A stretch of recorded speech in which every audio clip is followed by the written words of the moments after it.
स्मरण में नहीं रख पाते। ऐसे अनेकों उदाहरण और भी हैं। क्या आप किसी ऐसे व्यक्ति को जानते हैं जिसे सब कुछ प्राप्त हो और हम जीवन की उस एक निर्बलता को जीवन का केंद्र मानकर जीते हैं? इस कारणवश हृदय में दुख और असंतोष रहता है सदा। निर्बलता मनुष्य को जन्म से अथवा संजोग से प्राप्त होती है, किंतु उस निर्बलता को मनुष्य का मन अपनी मर्यादा बना लेता है। किंतु कुछ व्यक्ति ऐसे भी होते हैं जो अपने पुरुषार्थ और श्रम से उस निर्बलता को पराजित कर देते हैं। क्या भेद है उनमें और अन्य लोगों में? क्या आपने कभी विचार किया है?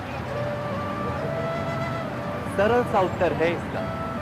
जो व्यक्ति निर्बलता से पराजित नहीं है, जो पुरुषार्थ करने का साहस रखता है हृदय में, वो निर्बलता को पार कर जाता है। अर्थात निर्बलता अवश्य ईश्वर देता है, किंतु मर्यादा मनुष्य का मन ही निर्मित करता है। स्वयं विचार कीजिए।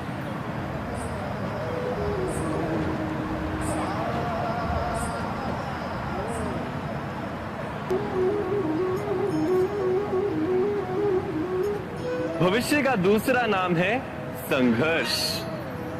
हृदय में आज इच्छा होती है और यदि पूर्ण नहीं हो पाती तो हृदय भविष्य की योजना बनाता है।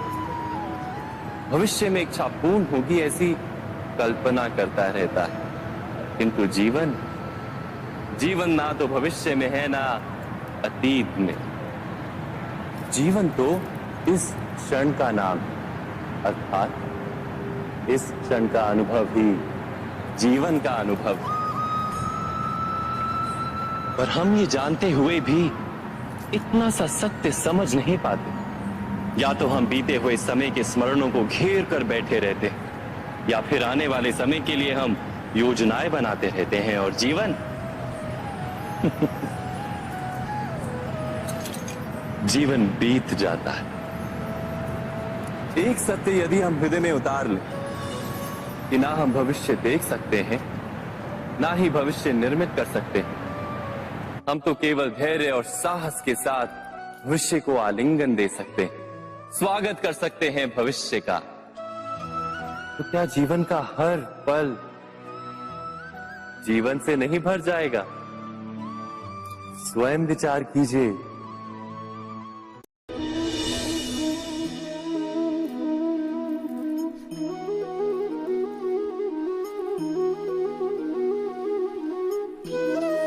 ज्ञान प्राप्ति सदा ही समर्पण से होती है, ये हम सब जानते हैं। किंतु समर्पण का वास्तविक महत्व क्या है? क्या हमने कभी विचार किया? मनुष्य का मन सदा ही ज्ञान प्राप्ति में विभिन्न बाधाओं को उत्पन्न करता है।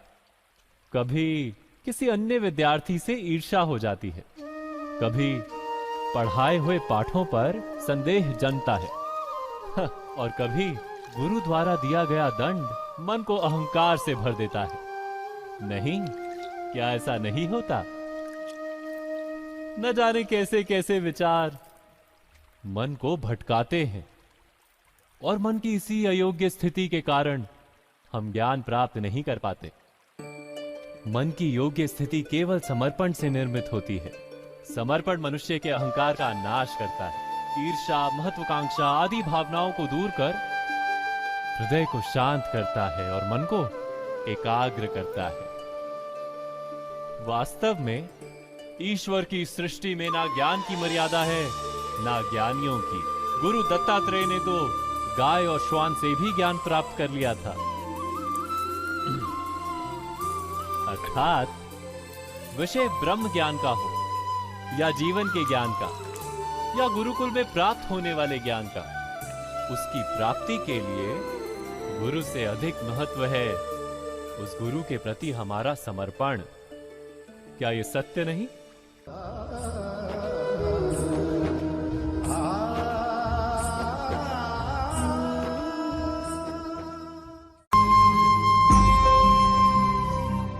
प्रत्येक मनुष्य के जीवन में ऐसा क्षण अवश्य आता है जब सारे स्वप्न, सारी आशाएं, सारे दृश्य ध्वस्त हो जाते हैं। जीवन के सारे आयोजन ही बिखर जाते हैं। एक और धर्म होता है और दूसरी ओर सुख। इसी को धर्म संकट कहते हैं। जब धर्म का वहन ही संकट हो और धर्म का त्याग ही सुख हो। विचार कीजिए, कभी किसी स्वजन के विरुद्ध सत्य बोलने का अवसर प्राप्त हो जाता है, कभी ठीक दरिद्रता के समय सरलता से चोरी करने का मार्ग प्राप्त हो जाता है, कभी किसी शक्तिशाली राजनेता या राजा के कर्मचारी का अधर्म प्रकट हो जाता है। सबके जीवन में ऐसी घटना बनती ही रहती है। अधिकतर लोग ऐसे किसी क्षण को धर्म संकट के रूप में जान ही नहीं पाते। हमें किसी प्रकार के संघर्ष का अनुभव ही नहीं होता।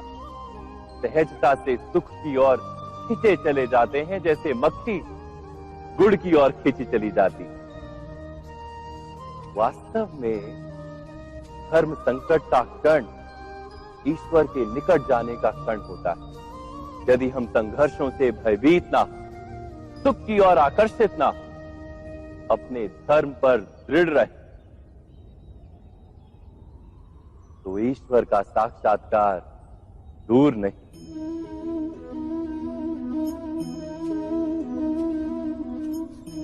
पवन से युद्ध करने वाला पत्ता यदि पेड़ से गिरता है तो भी आकाश की ओर उठता है।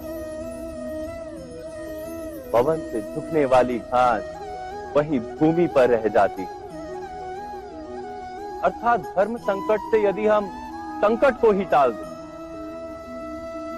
तो सुख तो मिलता है, जीवन बढ़ता है, किंतु क्या चरित्र नहीं टूटता? क्या आत्मा दरिद्र नहीं हो जाती? क्या ईश्वर से अंतर नहीं हो जाता? स्वयं विचार कीजिए। दो व्यक्ति जब निकट आते हैं तो एक दूसरे के लिए सीमाएं और मर्यादाएं निर्मित करने का प्रयत्न अवश्य करते हैं। हम यदि सारे संबंधों पर विचार करें तो देखेंगे कि इन सारे संबंधों का आधार यही सीमाएं हैं जो हम दूसरों के लिए निर्मित करते हैं। और यदि अनजाने में भी कोई अन्य व्यक्ति इन सीमाओं को तोड़ता है तो उसी क्षण हमारा हृदय क्रोध से भर जाता है। इन सीमाओं का वास्तविक रूप क्या है? क्या हमने कभी विचार किया? सीमाओं के द्वारा हम दूसरे व्यक्ति को निर्णय करने की अनुमति नहीं देते। अपना निर्णय उस व्यक्ति पर थोपते, अर्थात किसी की स्वतंत्रता का अस्वीकार करते हैं। और जब स्वतंत्रता का अस्वीकार किया जाता है तो उसका हृदय दुख से भर जाता है। और जब वो सीमाओं को तोड़ता है तो हमारा हृदय क्रोध से भर जाता है। क्या ऐसा नहीं होता?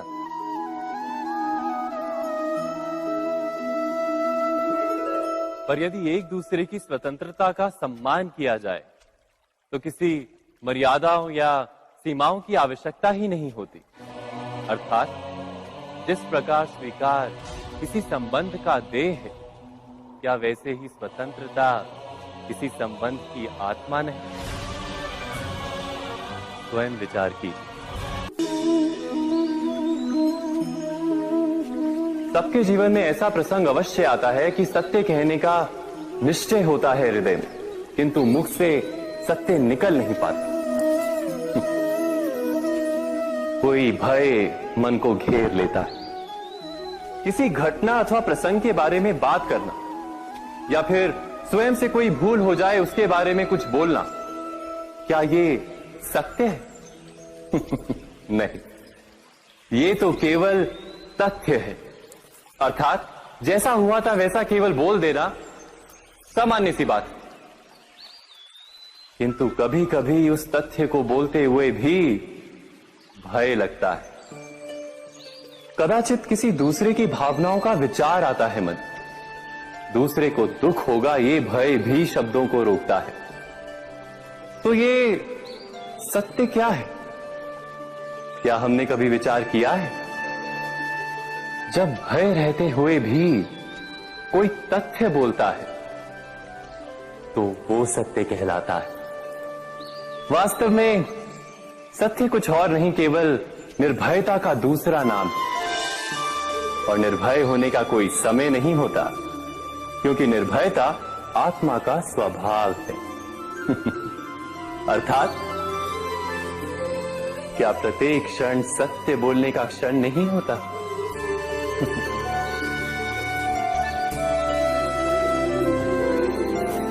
स्वयं विचार कीजिए।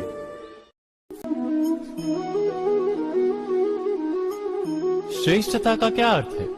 श्रेष्ठता का अर्थ है दूसरों से अधिक ज्ञान प्राप्त करना।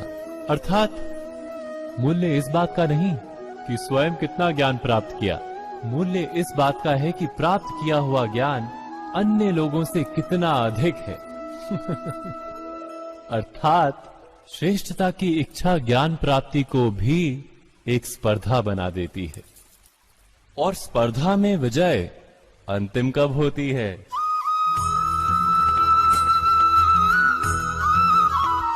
कुछ समय के लिए तो श्रेष्ठ बना जा सकता है, किंतु सदा के लिए कोई श्रेष्ठ नहीं रह पाता।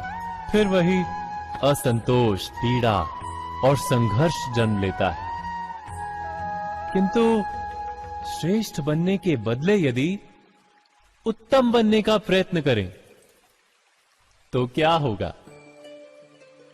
उत्तम का अर्थ है कि जितना प्राप्त करने योग्य है वो सब प्राप्त करना, किसी से अधिक पाने की इच्छा से नहीं, मात्र आत्मा की तृप्ति हेतु कुछ प्राप्त करना।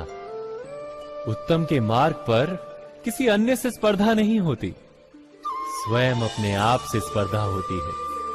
अर्थात उत्तम बनने का प्रयत्न करने वाले को देर अबेर सारा ज्ञान प्राप्त हो जाता है, बिना प्रयत्न के ही वो श्रेष्ठ बन जाता है। किंतु जो श्रेष्ठ बनने का प्रयत्न करता है वो श्रेष्ठ बने या ना बने, उत्तम कभी नहीं बन पाता।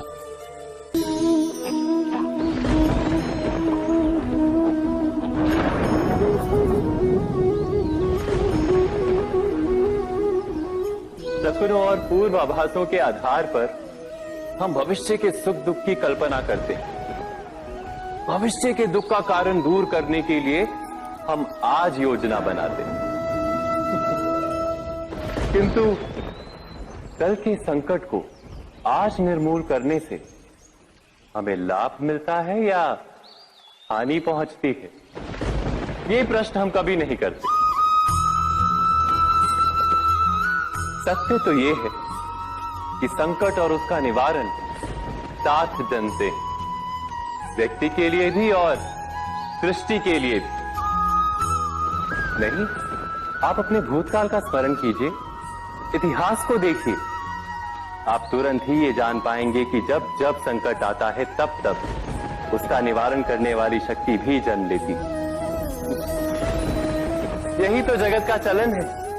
वस्तुतः संकट ही शक्ति के जन्म का कारण है। प्रत्येक व्यक्ति जब संकट से निकलता है तो एक पद आगे बढ़ा होता है, अधिक चमकता है, आत्मविश्वास से अधिक भरा होता है, न केवल अपने लिए अपितु विश्व के लिए भी।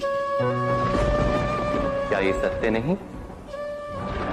वास्तव में संकट का जन्म है एक अवसर का जन्म, अपने आप को बदलने का, अपने विचारों को ऊंचाई पर करने का अवसर, अपनी आत्मा को बलवान और ज्ञान मंडित बनाने का अवसर।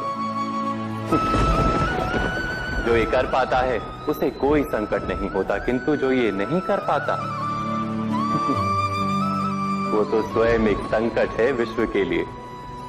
विचार कीजिए।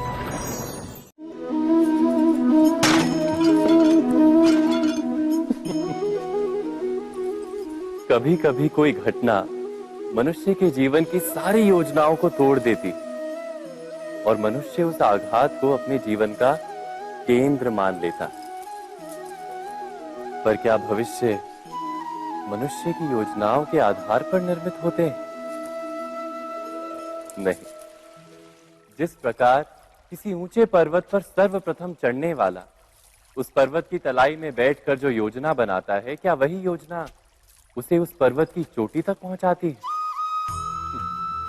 नहीं, वास्तव में वो जैसे जैसे ऊपर चढ़ता है वैसे वैसे उसे नई नई चुनौतियां, नई नई विडंबनाएं, नए नए अवरोध मिलते हैं। प्रत्येक पद पर वो अपने अगले पद का निर्णय करता है। प्रत्येक पद पर उसे अपनी योजनाओं को बदलना पड़ता है। कहीं पुरानी योजना उसे खाई में ना ढकेल दे। वो पर्वत को अपने योग्य नहीं बना पाता, केवल स्वयं को पर्वत के योग्य बना सकता है। क्या जीवन के साथ भी ऐसा ही नहीं? जब मनुष्य जीवन में किसी एक चुनौती को, एक अवरोध को अपने जीवन का केंद्र मान लेता है, अपने जीवन की गति को ही रोक देता है, तो वो अपने जीवन में सफल नहीं बन पाता और ना ही सुख और शांति प्राप्त कर पाता। अर्थात जीवन को अपने योग्य बनाने के बदले स्वयं अपने को जीवन के योग्य बनाना ही सफलता और सुख का एकमात्र मार्ग नहीं। स्वयं विचार कीजिए।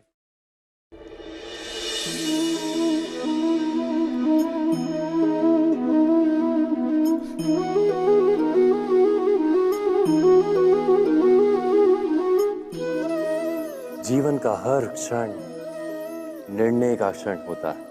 प्रत्येक पद पर दूसरे पद के विषय में कोई निर्णय करना ही पड़ता है और निर्णय अपना प्रभाव छोड़ जाता है। आज किए गए निर्णय भविष्य में सुख अथवा दुख निर्मित करते हैं, ना केवल अपने लिए, अपने परिवार के लिए भी, आने वाली पीढ़ियों के लिए भी। जब कोई दुविधा सामने आती है तो मन व्याकुल हो जाता है, अनिश्चय से भर जाता है। निर्णय का वो क्षण युद्ध बन जाता है और मन बन जाता है युद्ध भूमि। अधिकतर निर्णय हम दुविधा का उपाय करने के लिए नहीं, केवल मन को शांत करने के लिए लेते हैं। पर क्या कोई दौड़ते हुए भोजन कर सकता है? नहीं। तो क्या युद्ध से जूझता हुआ मन कोई योग्य निर्णय ले पाएगा? वास्तव में शांत मन से जब कोई निर्णय करता है तो अपने लिए सुखद भविष्य बनाता है। किंतु अपने मन को शांत करने के लिए जब कोई निर्णय करता है तो वो व्यक्ति भविष्य में अपने लिए कांटों भरा वृक्ष लगाता है। स्वयं विचार कीजिएगा।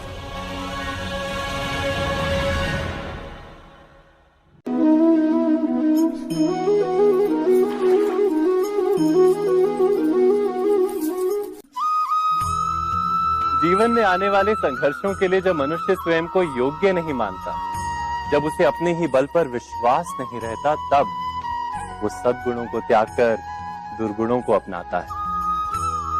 वस्तुतः मनुष्य के जीवन में दुर्जनता जन्म ही तब लेती है जब उसके अंतर में आत्मविश्वास नहीं होता। आत्मविश्वास ही अच्छाई को धारण करता है। ये आत्मविश्वास है क्या?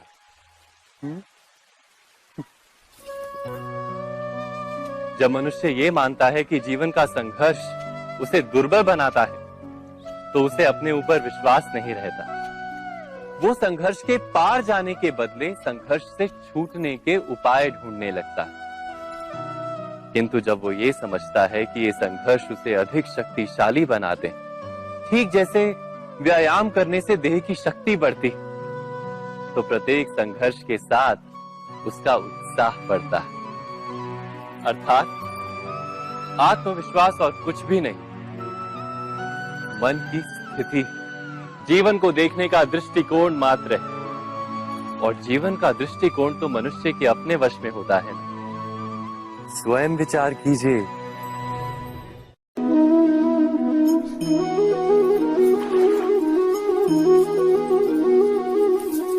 पिता सदा ही अपने संतान के सुख की कामना करते हैं, उनके भविष्य की चिंता करते रहते हैं। इसी कारणवश सदा ही अपने संतानों के भविष्य का मार्ग स्वयं निश्चित करने का प्रयत्न करते रहते। जिस मार्ग पर पिता स्वयं चला है, जिस मार्ग के कंकर पत्थर को स्वयं देखा है, मार्ग की छाया, मार्ग की धूप को स्वयं जाना है, उसी मार्ग पर उसका पुत्र भी चले, यही इच्छा रहती है हर पिता की। निस्संदेह उत्तम भावना है ये, किंतु 3 प्रश्नों के ऊपर विचार करना हम भूल ही जाते हैं। कौन से प्रश्न? प्रथम प्रश्न, क्या समय के साथ प्रत्येक मार्ग बदल नहीं जाते? क्या समय सदा ही नई चुनौतियों को लेकर नहीं आता? तो फिर बीते हुए समय के अनुभव नई पीढ़ी को किस प्रकार लाभ दे सकते हैं? दूसरा प्रश्न, क्या प्रत्येक संतान अपने माता पिता की छवि होता है? हाँ, संतानों को संस्कार तो अवश्य माता पिता देते हैं, किंतु भीतर की क्षमता तो ईश्वर देते हैं। तो जिस मार्ग पर पिता को सफलता मिली है, विश्वास है कि उसी मार्ग पर उसकी संतानों को भी सफलता और सुख प्राप्त होगा। तीसरा प्रश्न, क्या जीवन के संघर्ष और चुनौतियां लाभकारी नहीं होती? क्या प्रत्येक नया प्रश्न एक नए उत्तर का द्वार नहीं खोलता? तो फिर संतानों को नए नए प्रश्नों, संघर्षों और चुनौतियों से दूर रखना, ये उनके लिए लाभ करना कहलाएगा या हानि पहुंचाना? अर्थात जिस प्रकार संतान के भविष्य का निर्माण करने के बदले उसके चरित्र का निर्माण करना श्रेष्ठ है, वैसे ही संतानों के जीवन का मार्ग निश्चित करने के बदले उन्हें नए संघर्षों के साथ जूझने के लिए मनोबल व ज्ञान देना अधिक लाभदायक नहीं होगा? स्वयं विचार कीजिए। मनुष्य की सबसे बड़ी दुर्बलता क्या होती है? सोचिए। धन, प्रेम, अहंकार। मनुष्य की सबसे बड़ी दुर्बलता होती है उसके रहस्य। चाहे आप कितने भी शक्तिशाली क्यों ना हो, कितने भी प्रबल क्यों ना हो, परंतु उसके रहस्य उसके नाश की चाबी होती है। इसलिए यदि प्रबल रहना है, शक्तिशाली रहना है, समर्थ रहना है, तो अपने रहस्य को किसी को भी ना बताएं, ना मित्र को और ना ही शत्रु को, क्योंकि समय पड़ने पर कब कौन शत्रु हो जाए ऐसा कहना संभव नहीं। विभीषण को रावण के अमृत कुंड का ज्ञात था, इसीलिए प्रभु श्री राम रावण का वध करने में सफल हो सके। इसलिए उचित यही है कि आप अपने रहस्य को स्वयं तक ही सीमित रखें। मनुष्य जीवन की परीक्षा में सफल होने के लिए क्या नहीं करता? वो परिश्रम करता है, दौड़ भाग करता है, और ये सब करने के पश्चात भी जब उसका काम नहीं बनता तो वो नकल करता है ना? तनिक लौटिए अपने बचपन में, स्मरण कीजिए अपने बचपन की स्मृतियों का। क्या स्मरण हुआ? विद्यालय में जब आप परीक्षा देने जाते थे तो क्या होता था? आप ना सही, परंतु कोई ना कोई सफलता पाने के लिए नकल करता ही था और उत्तीर्ण भी हो जाता था, है ना? परंतु जीवन की परीक्षा ऐसी नहीं होती। नकल करने वाला सफल नहीं होता। कारण विद्यालय में सबके प्रश्न पत्र एक होते थे, परंतु जीवन के प्रश्न पत्र और उनकी कठिनाई सबके लिए भिन्न होती, तो निश्चित रूप से उनके उत्तर भी भिन्न होंगे ना। इसलिए यदि आपको जीवन में सफलता पानी है तो नकल ना कीजिए, स्वयं के प्रश्नों का उत्तर स्वयं ढूंढिए और सफलता आपकी ही होगी। मनुष्य का जीवन हार और जीत, विजय और पराजय, सफलता और असफलता के मध्य झूलता रहता है। आपके साथ भी ऐसा होता होगा, है ना? जब आप सफल होते हैं, किसी चुनौती पर विजय पाते हैं, तो मन प्रसन्नता से आनंद के उपवन में झूमने लगता है। और जब आप असफल होते हैं, तब मन दुख और पीड़ा के सागर में डूबने लगता है। परंतु वास्तव में सफलता और असफलता है क्या? तनिक ध्यान से सोचिए। ये केवल हमारी मनोस्थिति मात्र है। हमारी पराजय तब नहीं होती जब हमारा शत्रु विजय प्राप्त कर ले। हमारी पराजय तब होती है जब हम पराजय स्वीकार कर लें। हम असफल तब नहीं होते जब हम लक्ष्य ना पा सके। हम असफल तब होते हैं जब हम प्रयास करना बंद कर दें। इसलिए प्रयास करते रहें और हार ना माने, क्योंकि जिस दिन आप हार स्वीकारना बंद कर देंगे, जीत आपके चरणों में होगी।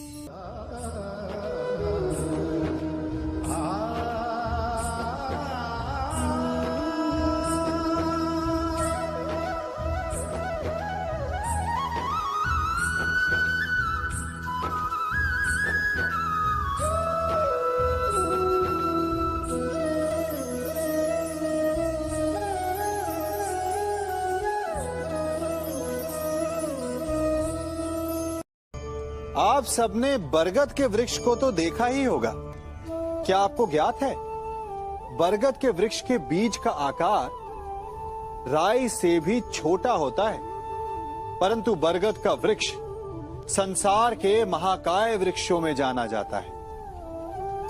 जब उसका जन्म होता है, तब उसमें वो जटाएं, वो शाखाएं नहीं होती, परंतु जैसे जैसे उसका विस्तार होता है, जैसे जैसे वो अधिक शाखाओं का भार उठाता है, अधिक पत्तियों का सृजन करता है, वैसे वैसे उसकी शाखाएं जटाएं बनकर जड़ तक पहुंचती है और इस वृक्ष को सहारा देती है। ये जीवन का बहुत महत्वपूर्ण पथ है। बिना लोभ लालच शुभ कार्य करें, अन्य लोगों की सहायता करें। धीरे धीरे आपने जिनकी सहायता की, वो आपके सहायक बनते जाएंगे, आपकी जड़ों को और बलशाली बनाएंगे, आयु, मान और आकार बढ़ाएंगे।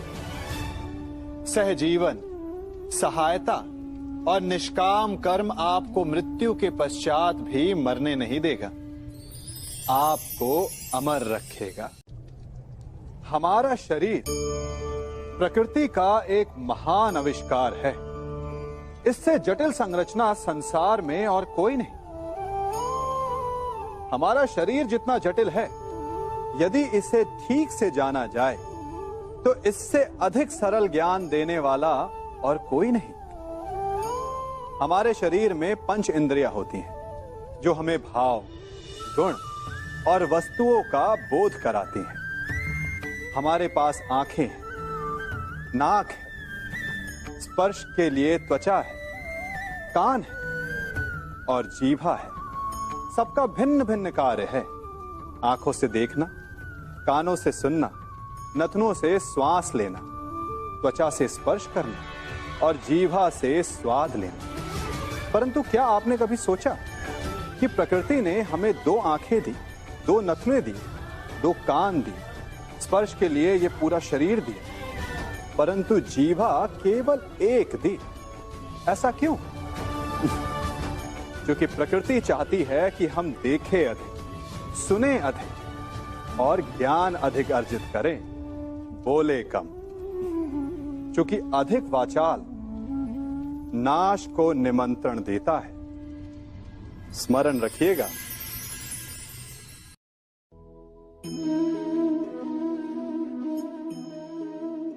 ये सदा यही कहते आए कि यदि आगे बढ़ना है तो अपनों का साथ दो। सत्य कहते हैं, अपनों का साथ देना ही चाहिए, परंतु साथ देने से पूर्व ये अवश्य पहचान लेना चाहिए कि अपने हैं कौन। क्या अपने वही होते हैं जिनके साथ हमारा रक्त संबंध होता है, या अपने मित्र? अपने वो होते हैं जो हमें सद्कार्य के लिए प्रेरित करे, हमें आगे बढ़ाए, हमारा साथ दे। और वो जिनका साथ देने से समाज का नाश, धर्म की हानि हो, वो सगे हो करके भी सगे नहीं होते। इसलिए जब अपनों की परिभाषा का चुनाव करें तो उन्हें अपना माने जो आपका साथ दे, उन्हें नहीं जो हमें अज्ञान के मार्ग पर ले जाएं।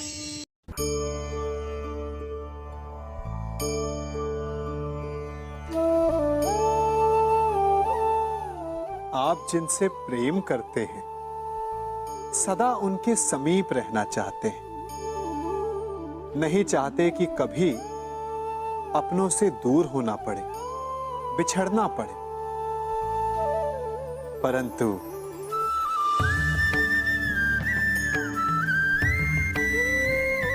एक समय के पश्चात अपनों से दूर हो जाना उन्नति के लिए आवश्यक है। आप माता पिता हैं ना? यदि आप अपनी संतान के जीवन के हर पग पर उनका मार्गदर्शन करते रहेंगे तो आपकी संतान स्वयं मार्ग चुनना कैसे सीखेगी? मार्ग के कांटों से स्वयं को बचाना कैसे सीखेगी? इसीलिए एक समय के पश्चात अपनों से बनाई गई दूरी सदा लाभदायक रहती है। आज मैं आप सबको एक कथा सुनाता हूं। एक दिन प्रातः एक व्यापारी अपने घर से निकला। घर से निकलते ही एक बिल्ली ने उस व्यापारी का मार्ग काट दिया। व्यापारी घबरा गया, वो फिर से घर लौट गया और शुभ घड़ी की प्रतीक्षा करने लगा। और जब वो पुनः अपने घर से निकला तब वो वाहन जा चुका था जिससे राजा तक पहुंचकर उसे भेंट देनी थी। राजा को भेंट नहीं मिली। राजा क्रोधित हो गए। राजा ने उस व्यापारी का व्यापार बंद करवा दिया। इस कारण व्यापारी क्रोधित होकर घर पर अपनी पत्नी से लड़ बैठा। पत्नी अपने बच्चों समेत मैके वापस चली गई और उस व्यापारी के जीवन में यदि कुछ रह गया था तो केवल अंधकार। और इन सब का कारण वो उस बिल्ली को मानता रहा जिसने उसका मार्ग काटा था। ऐसा ही एक दूसरा व्यापारी राजा को भेंट देने निकला और उस व्यापारी का मार्ग भी एक बिल्ली ने काट दिया। वो व्यापारी तनिक घबराया, परंतु उसने आगे बढ़ना अधिक उचित समझा। राजा तक वो समय पर पहुंचा। उसने राजा को भेंट की। राजा प्रसन्न हुए और राजा ने व्यापारी को अपना व्यापार बढ़ाने की अनुमति दी, स्वर्ण आभूषण दी। जब व्यापारी घर पर पहुंचा तो पत्नी को आभूषण और अपने बच्चों को देने के लिए वस्त्र थे उसके पास। हर ओर प्रसन्नता थी। समझ रहे हैं ना? दोनों के साथ एक ही प्रकार की घटना हुई, परंतु दोनों की प्रतिक्रिया भिन्न थी। ऐसा ही हमारा जीवन भी है। हमारे जीवन में प्रारब्ध का अपना स्थान है, परंतु उससे कई अधिक महत्वपूर्ण हमारी प्रतिक्रिया, हमारे सोच का प्रभाव है, क्योंकि यही हमारे जीवन को आकार देते हैं। इसलिए अपनी सोच को सकारात्मक रखिए। आपका जीवन सदैव आनंदमय।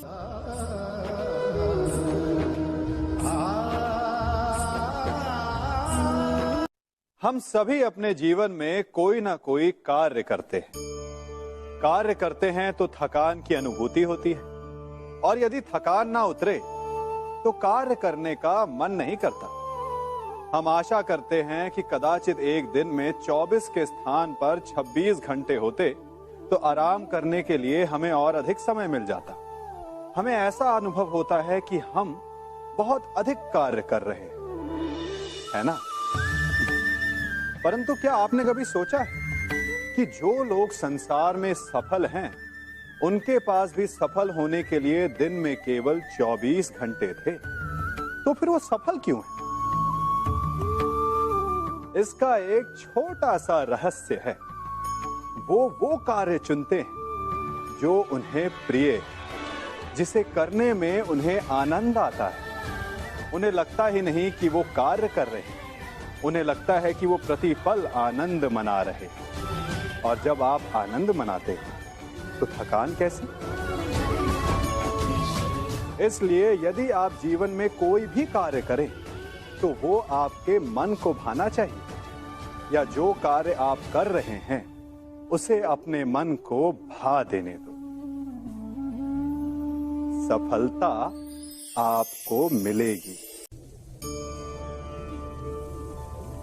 कभी सोचा है हमारा जीवन भी उस रेत की घड़ी की भांति है?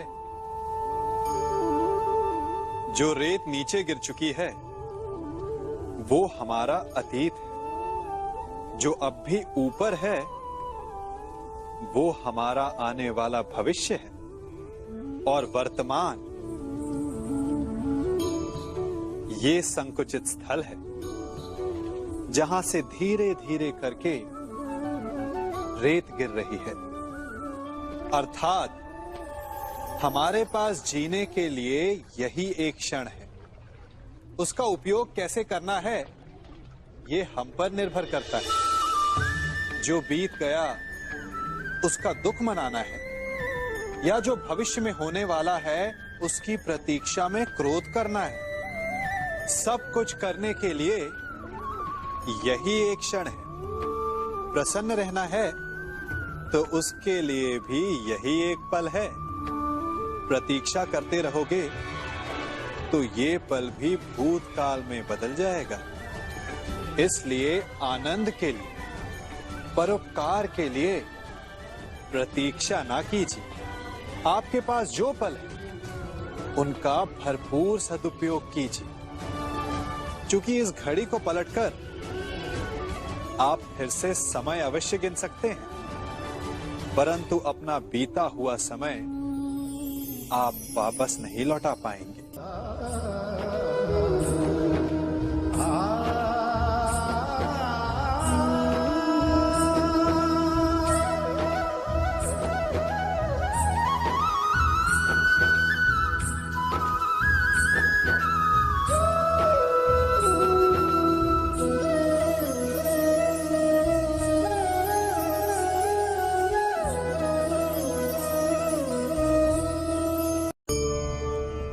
मनुष्य भी बड़ा विचित्र प्राणी है।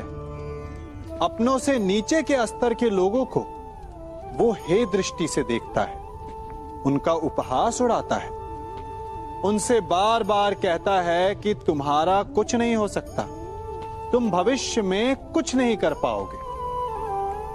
जब मनुष्य के पास धन, संपत्ति, मान होता है तो वो दूसरों का आदर नहीं करता, परंतु वो एक बात भूल जाता है कि उससे भी अधिक शक्तिशाली कोई अस्तित्व में है, और वो है समय। काल। काल अपना चक्र कब बदलेगा ये कोई नहीं जानता। समय अपनी करवट कब लेगा ये कोई नहीं जानता। कोयला भी समय के साथ साथ हीरे में परिवर्तित हो जाता है। इसलिए जीवन में कभी भी किसी का भी उपहास नहीं उड़ाना चाहिए।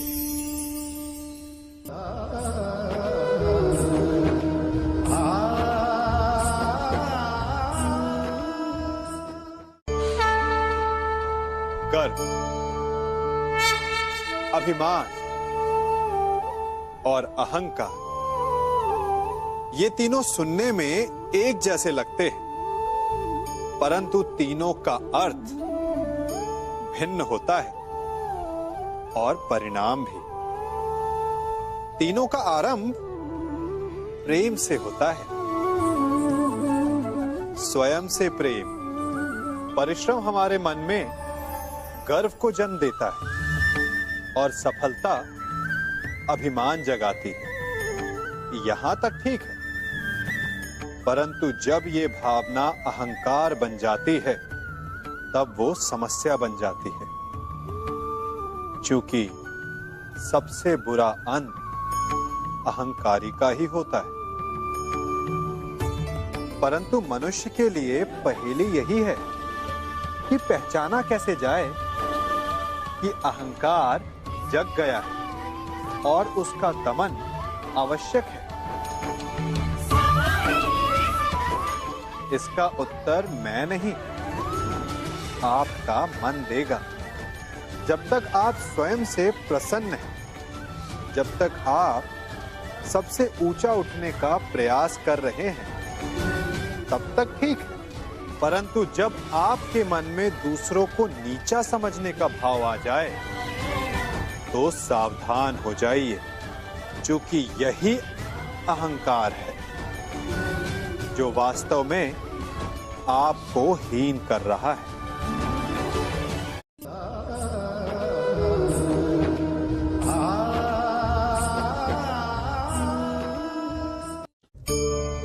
आज मैं आप सबको एक कहानी सुनाता हूं। एक दिन गोकुल में दो व्यापारी आए।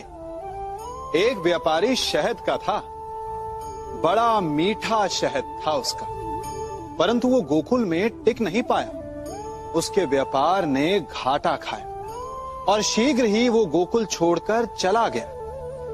और दूसरा व्यापारी मिर्च का था। पहले दिन वो एक पोटली लाया और दूसरे ही दिन वो पूरी बैलगाड़ी भर कर लाया और धीरे धीरे पूरी मथुरा में उसकी धाक जम गई। मुझे बड़ा आश्चर्य हुआ, तो मैंने बाबा से पूछा कि ऐसा क्यों कि एक मीठे शहद का व्यापारी कंगाल हो गया और एक मिर्च का व्यापारी धीरे धीरे नगर सेठ बन गया। बाबा मुस्कुराए और उन्होंने कहा कि मीठी बोली बोलने वाले की तीखी मिर्च भी बिक जाती है और जो कड़वी बोली बोलता है उसका मीठा शहद भी नहीं बिकता। वाह, कितने उत्तम विचार हैं उनके, और उचित ही है। मनुष्य अपने जीवन में सदैव अपने वचनों से उठता है और अपने वचनों से ही गिरता है। इसलिए अपने जीवन में सदैव मीठी बोली बोलने का प्रयास कीजिए, आपका जीवन सरल हो जाएगा। मनुष्य की सबसे बड़ी दुर्बलता क्या होती है? सोचिए। धन, प्रेम, अहंकार। मनुष्य की सबसे बड़ी दुर्बलता होती है उसके रहस्य। चाहे आप कितने भी शक्तिशाली क्यों ना हो, कितने भी प्रबल क्यों ना हो, परंतु उसके रहस्य उसके नाश की चाबी होती है। इसलिए यदि प्रबल रहना है, शक्तिशाली रहना है, समर्थ रहना है, तो अपने रहस्य को किसी को भी ना बताएं, ना मित्र को और ना ही शत्रु को, क्योंकि समय पड़ने पर कब कौन शत्रु हो जाए ऐसा कहना संभव नहीं। विभीषण को रावण के अमृत कुंड का ज्ञात था, इसीलिए प्रभु श्री राम रावण का वध करने में सफल हो सके। इसलिए उचित यही है कि आप अपने रहस्य को स्वयं तक ही सीमित रखें।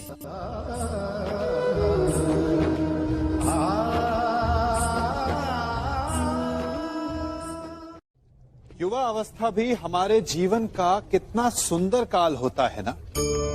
बाहु में बल, मन में कुछ बड़ा कर जाने की चाह, आंखों में भविष्य के सुंदर और कोमल सपने।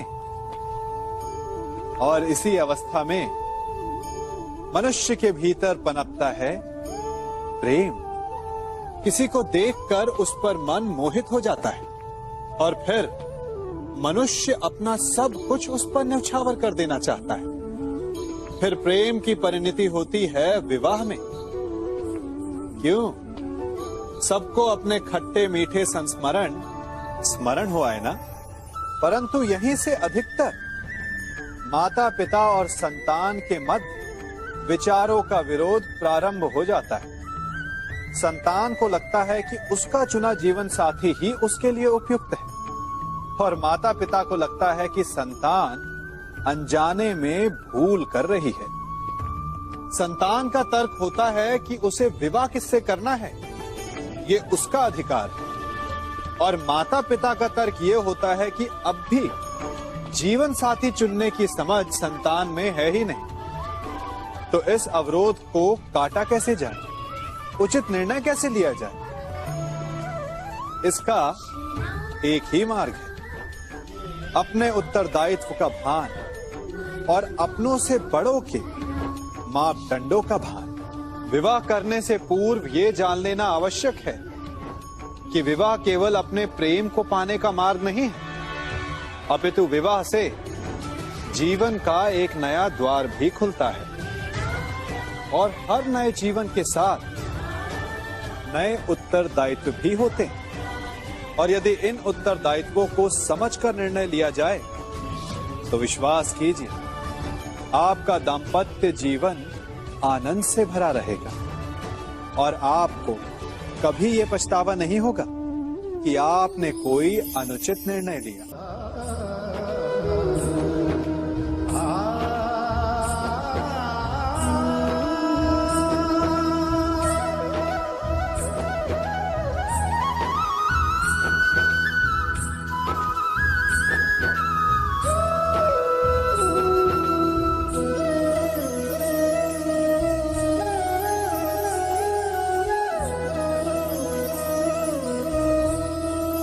जब सागर का जल वाष्प बनकर उड़ता है तब वो हमें दिखाई नहीं देता।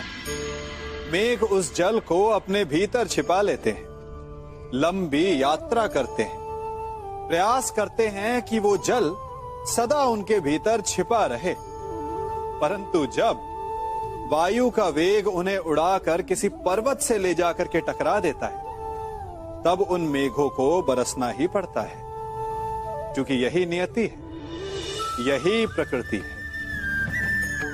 क्योंकि जल को सागर में जाकर मिलना ही है। ठीक ऐसा ही हमारे साथ भी होता है। हम सत्य को अपने मन के मेघों में चाहे जितना छिपाने का प्रयास कर लें, परंतु समय की आंधी उसे वास्तविकता के पर्वत से ले जाकर के टकराकर हमारे समक्ष ले ही आती है। जिस भय के कारण आप सत्य को सामने नहीं लेकर आना चाहते, एक दिन वही भय हमारे समक्ष आकर खड़ा हो जाता है और फिर हम लाचार हो जाते हैं, क्योंकि हमने उस भय का सामना करने की तैयारी नहीं की होती। इसलिए सत्य से भागे नहीं, उसे छिपाए भी नहीं, उसे स्वीकार करें।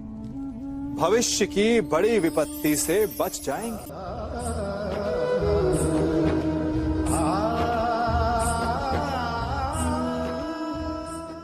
कभी कभी आप सबके जीवन में एक ऐसी विचित्र समस्या अवश्य आती है कि शक्तिशाली के समक्ष मौन हो जाओ।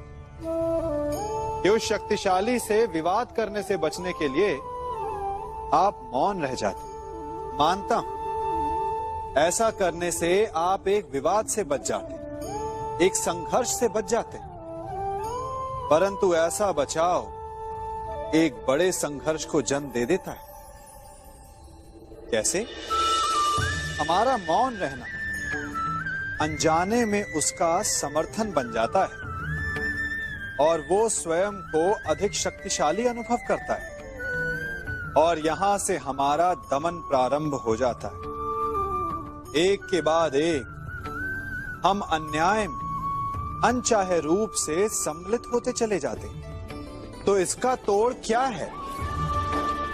ये समझने के लिए ये जानना आवश्यक है कि ऐसी कौन सी बात है जो आपको विरोध करने से रोकती है। ये सामने वाले की शक्ति नहीं जो आपको रोकती है, ये आपके भीतर छिपा भय है जो आपको रोकता है।